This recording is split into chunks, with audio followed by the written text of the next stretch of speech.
Hi there, I'm Coach Kenneth. And I'm Coach Victoria.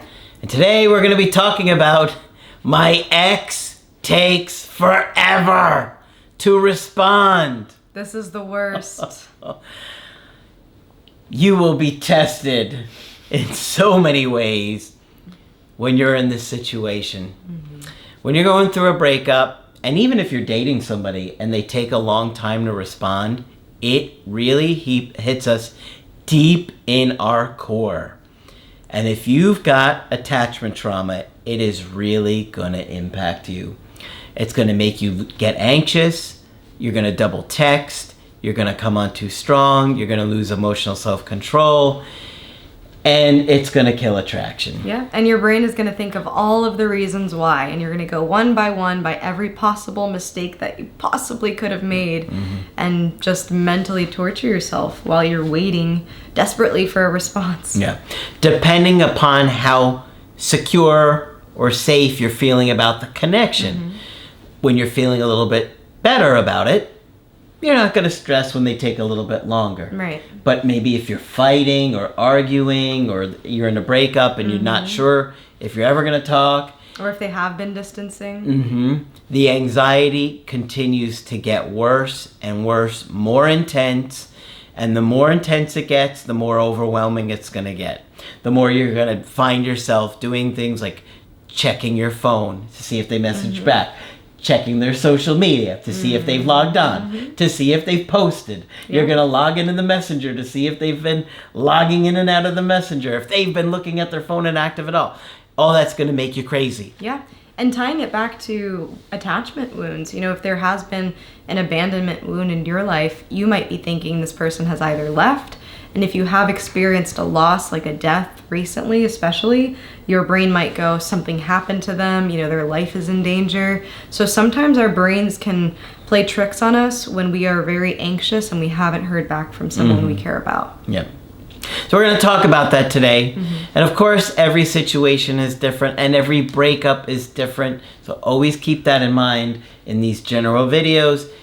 When we're doing a coaching with you, we're obviously able to look at the specific details of your situation and share that. Right. So this video is generally geared toward if you have ongoing communication with your ex. So our very first point is going to be a harsh reality, but they don't want to talk to you. And I say this because I know many of you are initiating with your ex. Many of you are reaching out. They're taking forever to respond. They're giving you one-worded messages. They're not really investing in the conversation. And you always feel like you're pulling teeth just to get a response at all. So if you find yourself in this situation, please go and watch our no contact videos. We really do believe that no contact is the best route after a breakup, especially if you're trying to repair a relationship with an ex. And we talk all about why in these videos, so please check them out.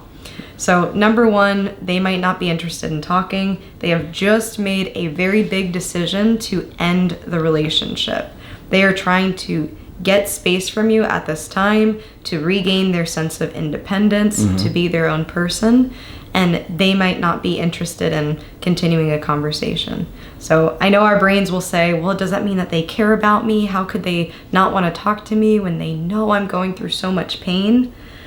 These are all coming from your hurt. They're viewing this breakup from a completely different lens. Yep. So you have to remind yourself of that. Yeah. You don't want to lose emotional self-control.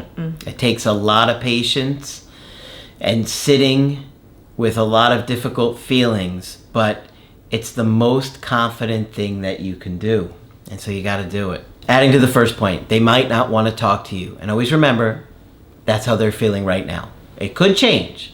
Okay, it may not, but it could change. So always remind yourself, that's how they're feeling right now. But people's feelings change all the time. The other thing is that maybe they're still in the relief stage.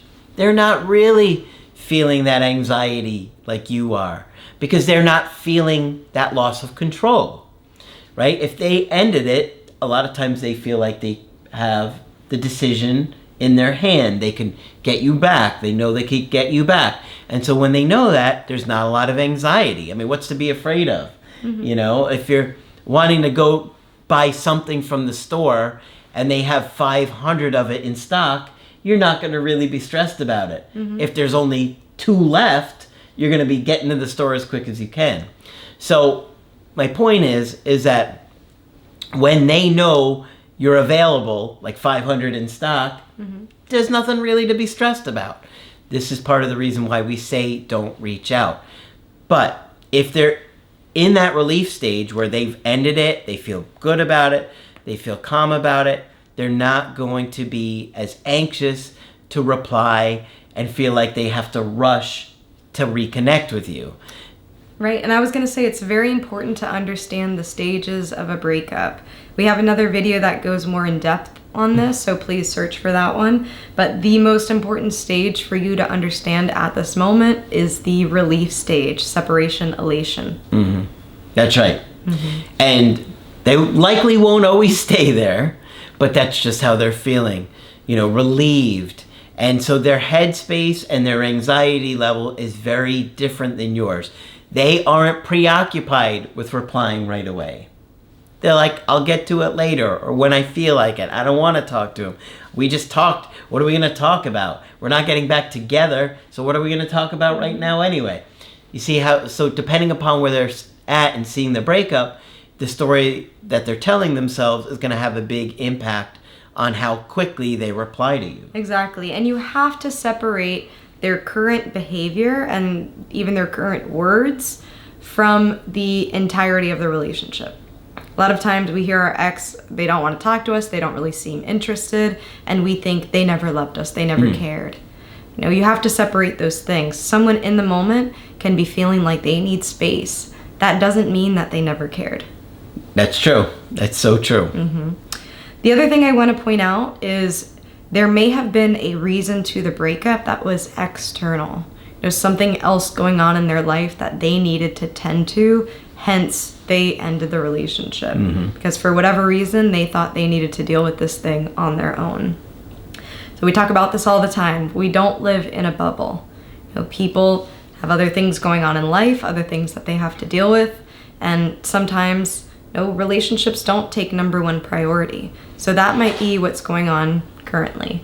And I know when we're going through a breakup, this can be really hard to see because all our brain is saying is they've left me, they don't care, they don't love me. And so they're leaving forever. I'll never hear from them again. Right. And the catastrophizing goes on. Right.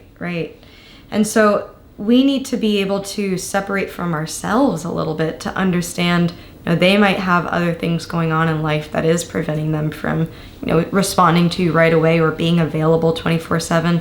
And this, I'm sure there's going to be many of you that says, well, people have their phone on them all the time. Yes, but you also have to understand that there is a mental load that comes along with holding a conversation with an ex. Exactly. That's a great point. Yeah. And an emotional load. You're thinking about this relationship, you're thinking about what does it mean that we're talking, and a lot of times exes are afraid to lead you on. It's that same concept of, are they going to think that we're going to get back together? And so that itself can be a weight. So just keep that in mind. Yeah, that's such a good point because people don't really think about process. They expect the other person to be in this immediate stage like they're at, right? I'm anxious, they should be anxious too. Doesn't work like that. If somebody ended the relationship, like let's say they're the dumper and they ended it for whatever reasons, they're feeling like those reasons are valid and what's the point of talking to you so much? They're not really sure it's going to work out. They're kind of in this place of like, I don't know if we're going to get back together, if we can fix this. So they're not going to be eager to reconnect, whereas you feel like I'm dying without them every second that you don't hear from them. I have a very silly analogy for this. It's kind of like when you're I'm just going to use the parks as an example because we're here in the city of theme parks, but It's kind of like you're in line for something and you really, really, really have to pee, and you're with a person who doesn't have to pee. They just peed.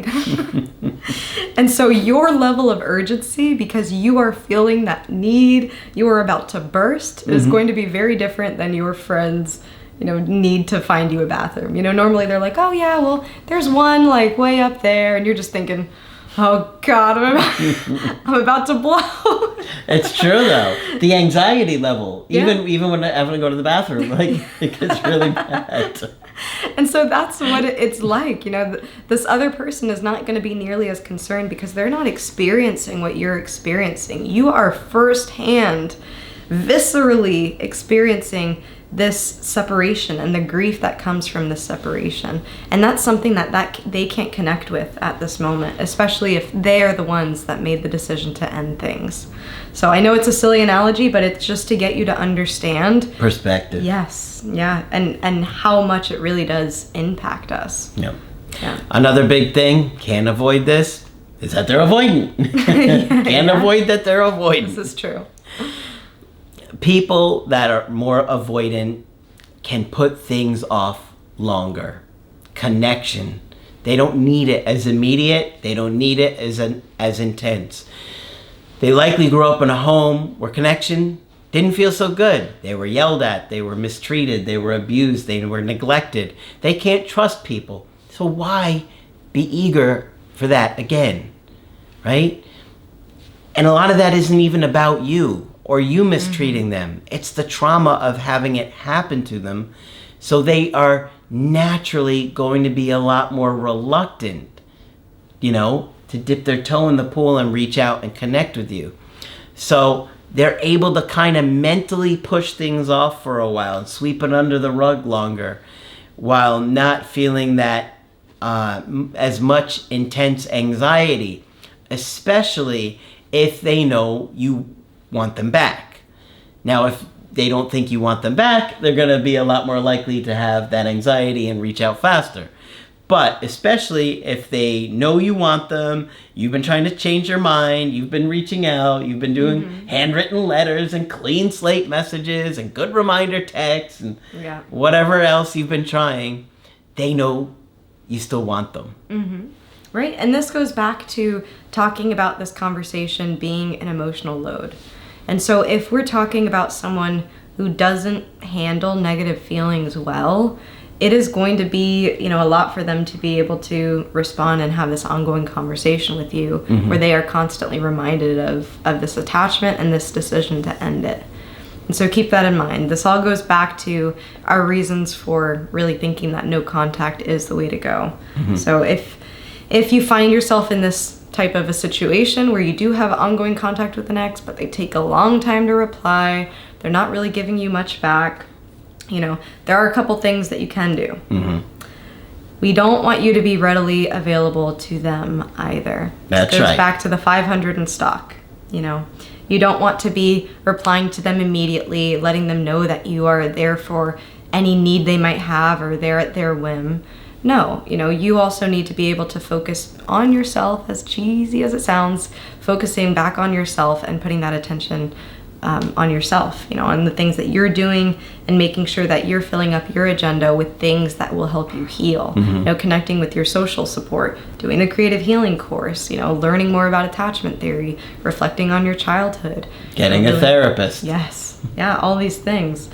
So your agenda should be, not saying that you have to jump into action immediately, grieve, but allow yourself to heal and go through that process. Make sure that you are doing the things necessary to feel better. Absolutely. And you might be in a situation where you need to consider not reaching out to them, right? And that's how we see no contact, right? Is no reaching out. We have to say that all the time because there's a lot of confusion about the words no contact, because it sounds like we don't want you to have contact with your ex. It's simply not true. We don't want you to reach out to them. We want them to reach out. And if they reach out, we do want contact. But we just don't want you to reach out and chase someone that has made that decision. Right. And we know that each situation is different. And so there might be particular situations where you're unsure what to do. We are also here for coaching, so keep that in mind. Of course. And if you'd like to get our help personally, very easy to do. Just go to my website, askcraig.net. Sign up for the coaching option that works best for you. I do email coaching and I do Skype. Coach Victoria does Skype coaching. I'm here whenever you need. Just click on her name on the top of the website to schedule with her. But that's it for this video. I'm Coach Craig Kenneth. And I'm Coach Victoria. And we will talk with you soon.